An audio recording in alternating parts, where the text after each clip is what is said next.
Okay, I just wanted to make a quick video where I went over a few more problems from 1 through 10 that I didn't get to in Thursday's B-Day lecture.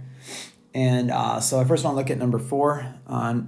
Problem number 4, you have a record that is spinning at 45 RPM. This is similar to an angular velocity. It is, but obviously it's not what we want. Normally with angular velocity, we want we want it in radians per second. So when they give us 45 revolutions per 1 minute, we got to flip that. We got to get the bottom to seconds and the top to radians. This says the record's spinning at 45 RPM. What are the angular speed in radians per second and the period of the motion? All right, so we want to know what is omega, right, and what is the period. Okay, so to start with omega, I think this is part A. We want to go ahead and just simply do a conversion. Start by writing what I have. 1 revolution is equal to whatever 1 surround is. It would be, if I was interested in distance, linear motion, it would be 2 pi times the radius. Since I'm interested in angles, it's 1 surround is 2 pi radians.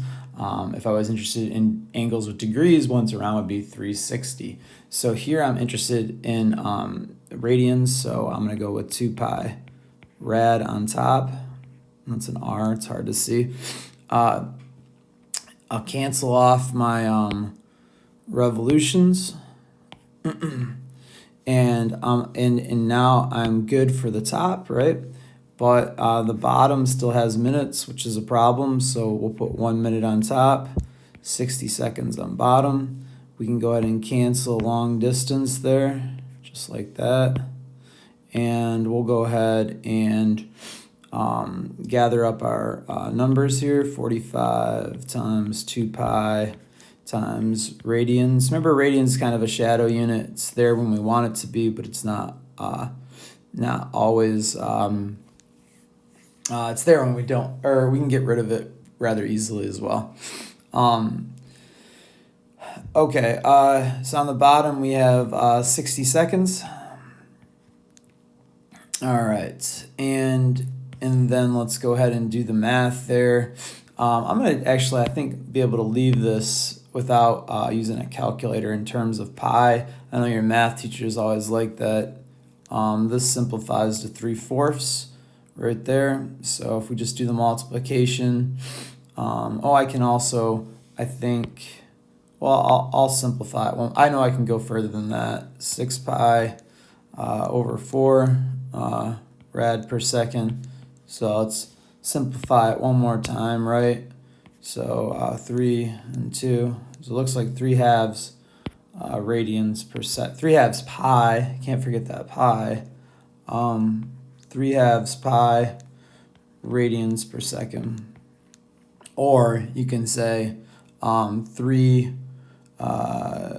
pi over 2 radians per second.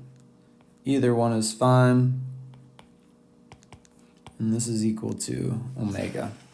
All right, so we always want our angular velocity in terms of radians per second. Okay. All right. Why is that? Well, that is the SI unit, and we have a nice relationship. When it's in the terms of radians per second, we can write this equation where linear velocity in meters per second is equal to omega times r. So we can just take that radians per second and multiply by meters. And remember how I said radians kind of disappears? And we can get meters per second. That's why. Okay. So if we move up to part B. All right, in part B it says the period of the motion. Okay, so I think yesterday I mentioned this equation right here, that omega is equal to whatever once around is, right? Which in this case is 2 pi radians, divided by the time to go once around. Well, the time to go once around is called the period. So we have this equation right here. So if we rearrange this, multiply this side, both sides by t, divide both sides by omega, we can go ahead and get this equation.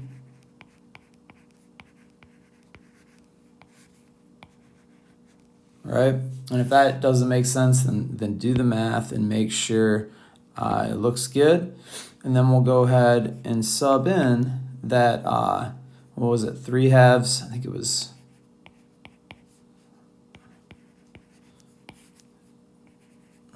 3/2 pi radians per second.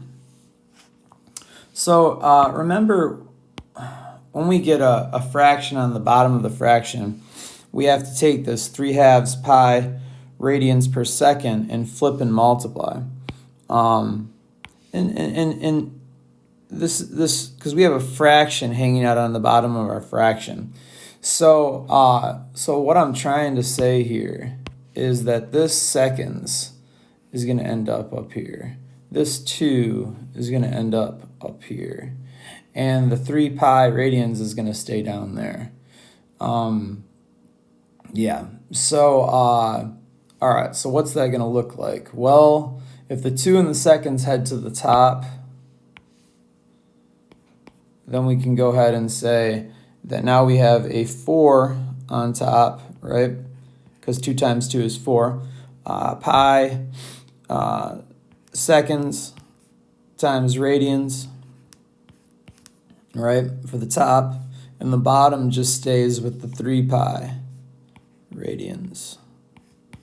All right, now we can do some canceling.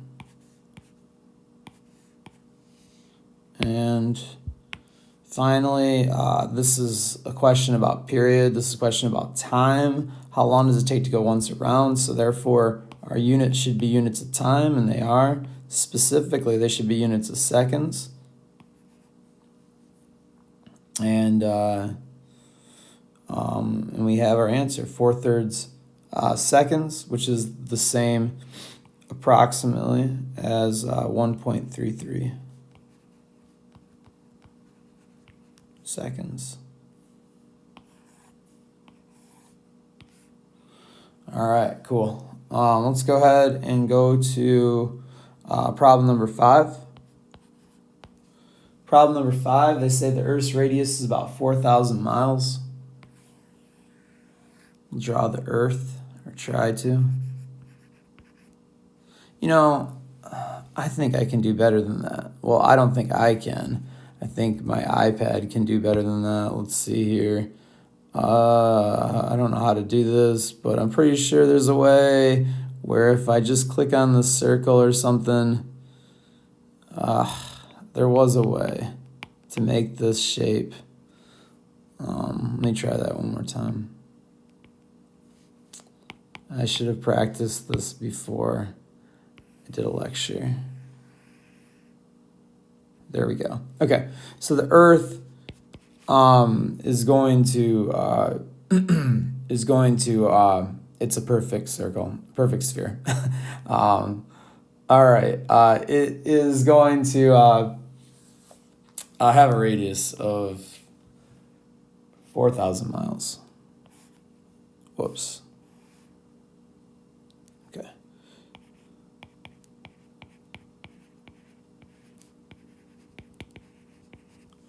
All right. Furthermore, it says Kampala, the capital of Uganda, and Singapore are both nearly on the equator. The distance between them is 5,000 miles. Okay, so if this stopped, if we thought of this as maybe a top-down view of the Earth, right? And so that every point, let me get a different color. Every point out here is on the equator, right? So this is a cross section of the Earth where we're looking down, and this black line is the equator, right? So we're saying them, and maybe I should draw this dot a little further away. Maybe here.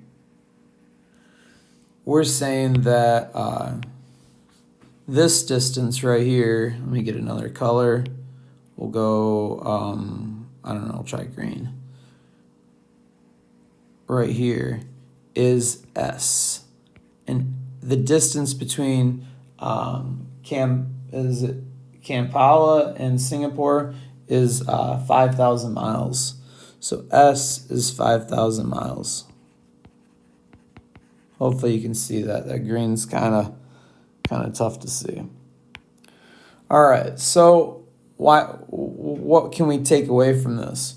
Well, the question is for part A, through what angle do you turn relative to the Earth if you fly from Kampala to Singapore? We know you fly 5,000 miles, right? Kampala is maybe here, and Singapore is here.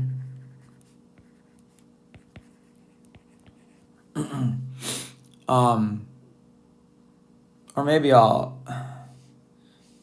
yeah, we'll just go with that. I was thinking about direction, and if I should make it so that we're moving counterclockwise. Right now we'd be moving clockwise, and but I don't think that matters for this problem.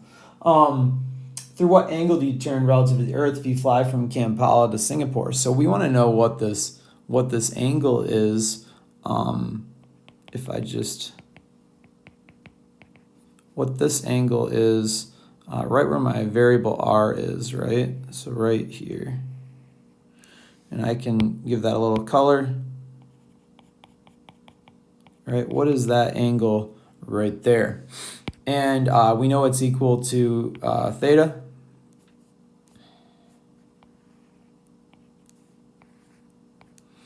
And so what I'm saying there is we have three variables then. We have S, we have R, and theta. And remember our relationship, right?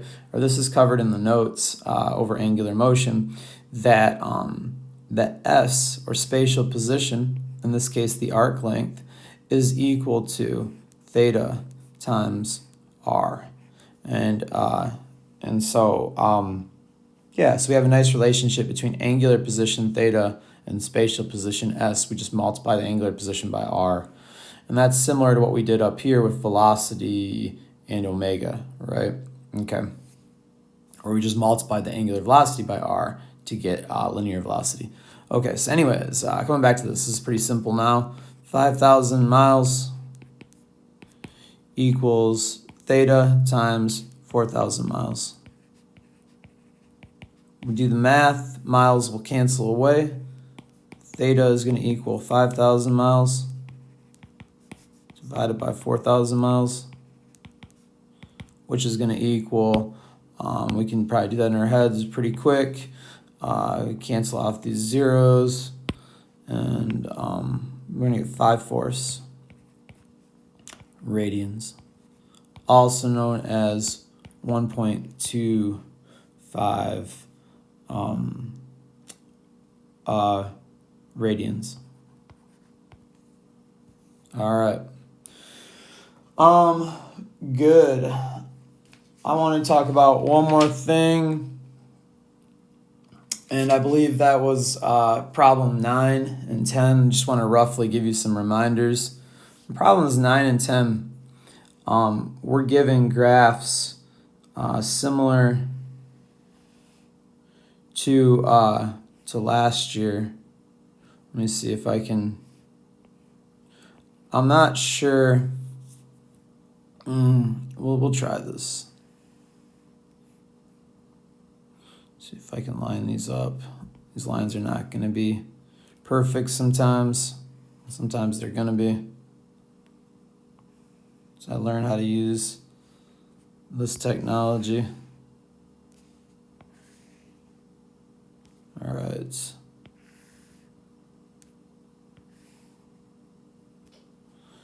So this is a really interesting question, 9 and 10, because they're good practice for what we're doing.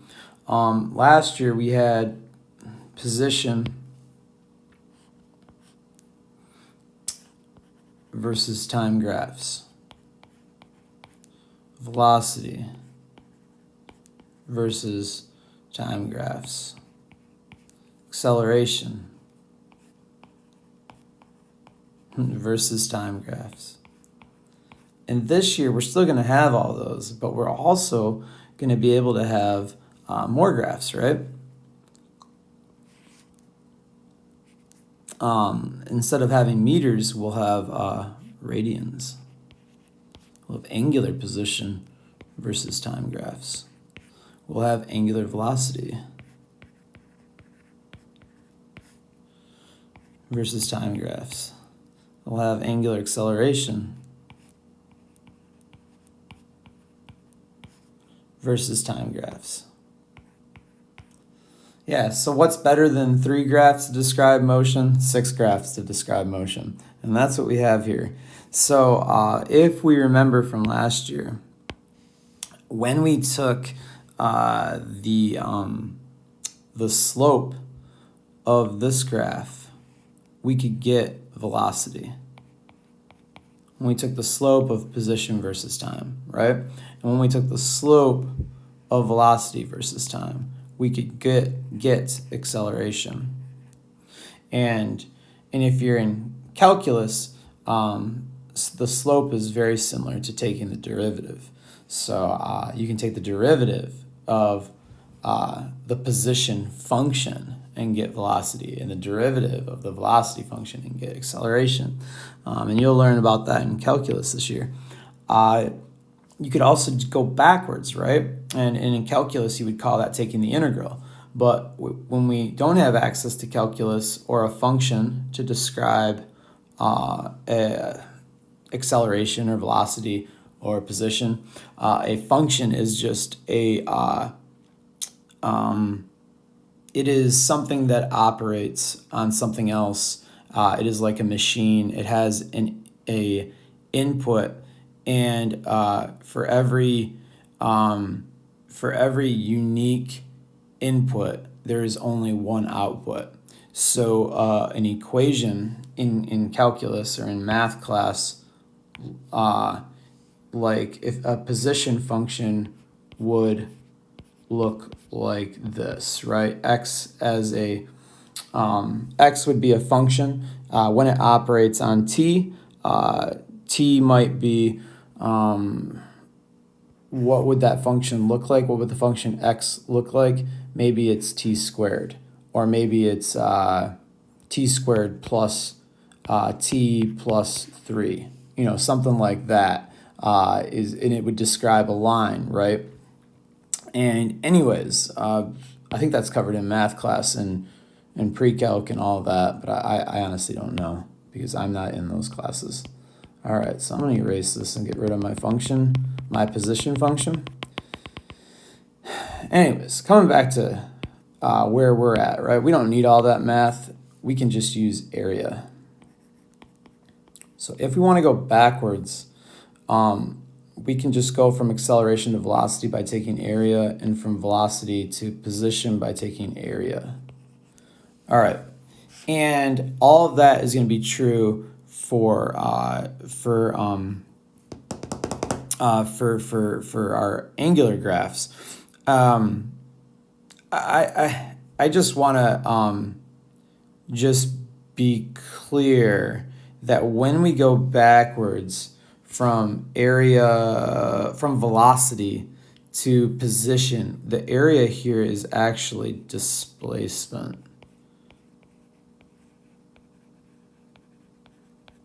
And that's going to matter sometimes because it doesn't tell you position. Even though we call this a x versus t, we call this a position versus time graph. When we take the area of the velocity versus time graph, we get displacement. All right, anyhow, so we can say the same things about angular position. We can say that when we take the slope of the angular position versus time graph, we get angular velocity. When we take the slope of the angular velocity versus time graph, we get angular acceleration.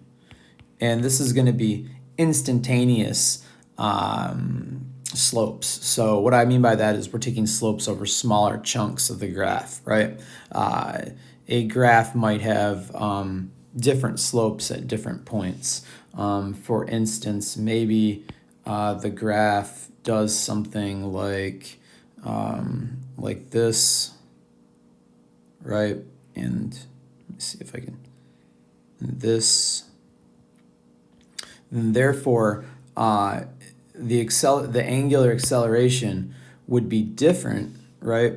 At this point, at any of these points, we just take 2 points and calculate the slope. Then at these points, where we take 2 points and get a slope.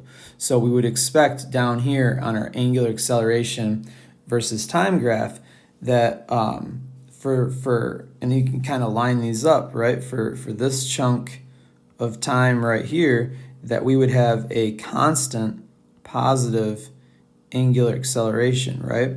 And then at this point where there's a where there's a peak there, we don't know the angular acceleration, right? So what happens there is we can draw one of these dotted lines here and then go below the axis and draw this negative slope. So we have, because the slope is now negative at this later time. Yeah, all right. I don't know why I can't think of the word for that, for a peak. Boy. Oh, well. I'm sure one of you is like, oh, you know the word at home, and I'll remember here soon enough. All right. So, anyways, It's a cusp. Let's get the last part here. Okay, so we can also go backwards here and have get the area. And once again, this is going to be angular displacement, right?